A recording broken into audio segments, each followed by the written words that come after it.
All right, so today we're going back in time, Yeah. back to the battles of Lexington and Concord, you Yeah. know, the start of the American Revolution. Yeah, But we're going deeper than the textbook version. absolutely. This is a deep dive, and Yeah. we've got some great source material Yeah. from a conversation between Don Wildman from the American History Hit podcast Right. and Matt Lewis from the Echoes of History podcast. Yes. And let me tell you, things get interesting They do. when we get into the backstory. Yeah, these The context. shots heard around the world, Yeah, they weren't isolated incidents. right. There's a whole, like a buildup Mm-hmm. for over a century. A century Yeah. of tensions, Yeah. political maneuvering, Yeah. social unrest. You got it. Okay, so we've got Uh, 13 colonies, right.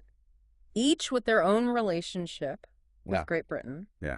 But one region stands out. New England. New England. It's like if the Okay. colonies were a family, Right. New England would be. That independent cousin Yeah, that independent cousin. who always did things their own way. Yeah. Yeah. They had this strong Puritan influence, Right. booming shipping Yeah. and trade. Yeah. They were used to governing themselves. So if they were so self-sufficient, Yeah.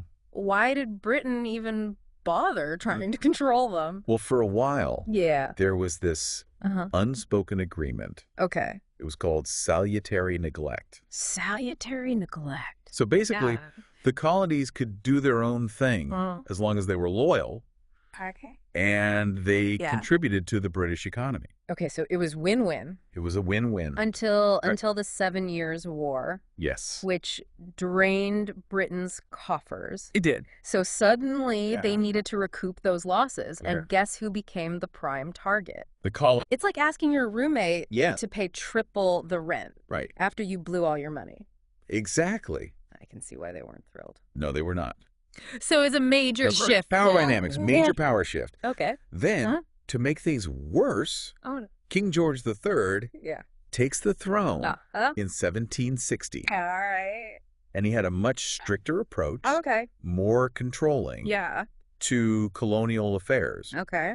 So he wanted to assert his authority, Mm-hmm. which Yeah. obviously didn't sit well with the colonists. Yeah. So, Financial pressure. yes. A controlling king. What happens next? Well, that's when the fuse starts to burn. All right. So Parliament passes Uh, a series of acts, okay. each one Yeah. chipping away Okay. at colonial liberties Got it. and fueling resentment. Okay. So give me some examples. The Navigation Acts restricted trade, Mm-hmm. forced the colonists Mhm. to rely on British ships, Yeah. British merchants, Okay. and then there's the Declaratory Act, The Declaratory Act. basically a big Uh-huh. we're in charge Okay. message from Parliament Yeah. asserting their authority. Talk about adding fuel to the fire. Right. And then, of course, you have the Boston Massacre. Yes. Tragic event. Yeah. Turned to public opinion Abs- against the British. yeah. So each of these events Huh? heightened tensions? They did. Okay. And pushed them closer Yeah. to the brink. To the brink. But it wasn't just about Yeah. taxes and laws. Yeah. It was about Definitely. the colonists were developing Okay. their own sense of identity, Okay. fueled by those Enlightenment ideals Mm-hmm. of liberty, Yeah. self-governance. Okay, so speaking of rallying the colonies, Yeah. this is where Sam Adams Sam Adams, enters the scene. the rabble-rouser. He was like the social media influencer Yes. of his time. Exactly. Master communicator. Yeah. So He was instrumental in Ah. establishing the committees of correspondence. committees of correspondence. Think of it as a pre-internet version of Twitter, Mm-hmm. where they could Yeah. share grievances Okay. and strategize. Oh, okay. So Yeah. then things escalate They do. with the powder alarm Counter alarm. in 1774. Yeah. Was this a turning point I think it was. or just another event? It was a pivotal moment. Okay. So the British, they try to seize Okay. the colonial munitions Yeah. in Massachusetts. So essentially disarming them. Right. That's a bold move. It really is. Oh, And it backfired. okay. It sparked outrage, paranoia, Makes sense. and they realized the British were willing to use force. Okay. So they started to prepare They started to prepare. for conflict All right, so we've got this powder keg. of resentment, Uh-huh. growing anxieties, Yep. communication connecting the colonies. Right. But there were Yeah. other key players. There were. John Hancock, I guess you could say. The Elon Musk of his day. Yeah, a wealthy merchant, leader of the Yeah. provincial congress. Right. I He don't was know. a powerful figure. Uh-huh. His wealth and influence made him a target. A target. Yeah. Then you've got Joseph Warren. Joseph Warren, Oh, okay. physician, Uh-huh. but he headed a colonial intelligence network. Wow. So he was instrumental in setting up that famous lantern signal. Cool lantern signal. Think of him as like the head of colonial intelligence, gathering information, strategizing, Okay. behind the scenes. Yeah. And of course, we can't forget Paul Revere, Paul Revere. whose Midnight Ride became legend. Yes. But it wasn't just a solo act. No, he was part of this pre-existing alarm system. Network of riders. You got it. To spread the word quickly. So more of a coordinated effort. Exactly. Okay. Yeah. So it's like all these threads are coming together. Yeah. All these acts and people and anxiety. A big tapestry. Yeah. All woven together. Absolutely. Yeah. And that brings us to April 18th, 1775. Okay. Revere and Dawes, Yeah. along with several other riders, Okay. set out to warn the countryside. Right. British expedition was on the move. British expedition. Their mission was to seize colonial arms and ammunition, which were stored in Concord. Concord. Yeah. And potentially arrest key figures. Like Hancock and Adams. Yeah. It sounds like they were trying to. Or they're trying to decapitate the resistance. Before it could even start. Right. Yeah. Did they underestimate? It seems so. The colonists? Yeah. Yeah. They expected a swift operation. A show of force. Yeah. And it didn't quite go as planned. Okay. So early morning, April 19th, British troops clash with militia in Lexington. Okay. It was a small engagement. Yeah. But a British victory. A British victory? Nonetheless. But that wasn't the end of the story. No, it wasn't. It sounds kind of chaotic. Uh-huh. Was it clear at the time that this was... That's a good question. The start of a revolution? I don't. Or did it just feel like... I don't think so. Another skirmish. Yeah, I think the significance of these events probably wasn't fully grasped at the time. Okay. But as the British continued to conquer, they faced a much larger, more determined force at the North Bridge. Okay. This time, the colonists held their ground All right. and forced the British to retreat. So they went to Concord to seize the weapons. Right. Did see some weapons. Yeah. But they ended up... But they met resistance. Yeah. And they suffered heavy casualties. On their retreat back to Boston. Yeah, exactly. And this is where the shot heard around the world comes in. So it's not a single shot. No. Right? It's a series of engagements that signaled a decisive shift. Yeah. The British had underestimated the colonists' resolve. Yeah. And this was a point of no return. The dam had broken. The dam had broken. You mentioned earlier the colonists were developing their own sense of identity. Yeah. Do you think these battles absolutely solidified it? Yeah, it transformed Yeah. those abstract ideals of liberty and self-governance into a lived experience of resistance. Okay. You know? Yeah. It's interesting to think about how the British might have seen these battles. Yeah. They always hear the victor's side of the story. Right. So what happened in the immediate aftermath of Lexington and Concord? The consequences were immediate. Okay. And far-reaching news spread like wildfire. And it galvanized support for the rebellion?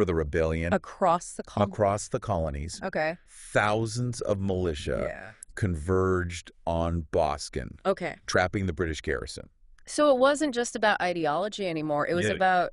It was about protecting their homes and families. They were laying siege to British power in the colonies. Yeah. Bold move. It was a bold move. What was Britain's response? They were stunned by the ferocity of the colonial resistance. Okay. And while they regrouped, the Second Continental Congress convened in Philadelphia. Okay. So this was May 1775. Right. And unlike the First Continental Congress, this one had a much bigger challenge. To actually govern. During a time of war. Exactly. Wow. So they were building a nation. Right. And fighting for its survival. At the same time. At the same time. Yeah. So it's mind-blowing to think about this Second Continental Congress meeting in Philadelphia. Right. Trying to create a nation. Yeah. While surrounded by chaos. So What were some of the key decisions? Well, they faced a lot of challenges. Okay. Both internal and external. Okay. Some delegates still wanted to reconcile with Britain. Okay. While others were pushing for independence. It was a balancing act. It really was. Trying to maintain unity while responding to the conflict. Yeah. One of the biggest decisions was appointing George Washington. George Washington. Yeah. As Commander-in-Chief of the Continental Army. The Continental Army. Okay, so Washington. Yeah. That's a name that resonates through history. It does? What made him the right choice? Well, he was a respected figure. Good. Well. You know, a Virginian planter. Okay. With military experience from the French and Indian War. Okay. He wasn't necessarily a brilliant military strategist. But he had other qualities. He had integrity, charisma, and a knack for unifying people from different backgrounds. So he embodied the ideals of the revolution. Yeah, his leadership was crucial for maintaining morale and discipline during those early uncertain years. It's just incredible to think that these events taking place in small villages, meeting halls, had such a monumental impact. Yeah, it wasn't just about American independence. It was a global shift in power. Right, a shift in global power. A spread of revolutionary ideas. Yes. It makes you wonder. It does. If these battles had any influence on, I don't know, say the recent uprising in Mention, a relevant recent event. That's a fascinating connection. Yeah. The American Revolution became a symbol of resistance. Against tyranny. Against tyranny. Yeah. And it inspired. Yeah. It inspired. So many movements. Countless movements. Yes. Yeah. For independence and self-determination. Oh, okay. The echoes of those shots. Yeah. Fired at Lexington and Concord. Right. You know, reverberated across continents. Yeah. Fueling revolutions. Okay. In places like France, Haiti, Latin America. So it's a reminder that even seemingly isolated events can have this... Can have a ripple effect. Yeah, ripple effect. That extends far beyond. Yeah. Okay, so we've covered the simmering tensions, the key players. The battles themselves. The battles. The immediate aftermath. Okay, so what about the lasting legacy? The lasting legacy. How do we interpret these events today? Well, and why should they? Yeah, why should they? Still matter to us. They mark a turning point in history. Yeah. Not just for America, but for the world. Okay. They represent the power of ordinary people to challenge authority. Just challenge authority and fight for their belief. And fight for what they believe in. It reminds us that freedom is not a given. It's not a given. It's something we have to constantly... We have to work for it. Yeah, defend it. Yeah. Nurture it. Absolutely. So it's not just about memorizing dates and names. It's not just about the facts and figures. It's about understanding. It's about understanding the forces that shape our world. The forces that shape our world. Yeah. The choices people make. The choices that individuals make. And the consequences of those choices. Yeah. And sometimes recognizing the courage it takes to stand up for what you believe in. Even when the odds are stacked against you. Exactly. History isn't just a collection of dusty stories. It's a living, breathing conversation that we're all a part of. Yeah. And the lessons of Lexington and Concord. The lessons are still relevant today. Yeah, they are. Reminding us that. Reminding us that. The pursuit of liberty and self-determination. Self-determination. It's an ongoing struggle. Yeah, ongoing struggle. It requires vigilance, critical thinking, and a willingness to challenge the status quo. I don't know about you, but I'm feeling inspired to dig a little deeper. I agree. I'm curious about those everyday people who took up arms. The families caught in the crossfire. Yeah, the stories that don't always make it into the history books. Yeah. That's the beauty of history. It is. There's always more. There's always more to explore. To explore? Yeah, you can look at diaries and letters. Okay. And firsthand accounts to get a more personal perspective. Or, explore historical fiction that brings this era to life. Absolutely. If you could go back in time and ask one of these figures a question, who would it be? Ooh, that's a good one. And what would you ask? I don't know. I think I'd want to talk to Joseph Warren, getting head of colonial intelligence. You know? Yeah. I'd ask him what it felt like. Yeah. to be at the heart of the resistance. At the heart of it all. Yeah, knowing that the fate of the colonies was in the balance. That's a great question. Yeah. It highlights the importance of approaching history with empathy and curiosity. Yeah, we can't just judge the past by today's standards. I have to try to understand their motivations. Their fears. Fears, their hopes. Yeah. So as we wrap up this deep dive into the battles of Lexington and Concord, I hope you're feeling... I hope so. A little bit like a time traveler. Yeah. Having glimpsed this pivotal moment. Right. Through new eyes. Yeah, and remember, this is just the beginning. This is just the start. Of your exploration. Don't let the story end here. Keep questioning. Keep questioning. Keep digging. Keep digging. Keep connecting those threads. And who knows? Who knows? Maybe you'll uncover. You might uncover a new piece of the puzzle. Fresh perspective. Yeah. That adds to our understanding of this crucial chapter in human history. Until then. Until then. Happy exploring. Happy exploring.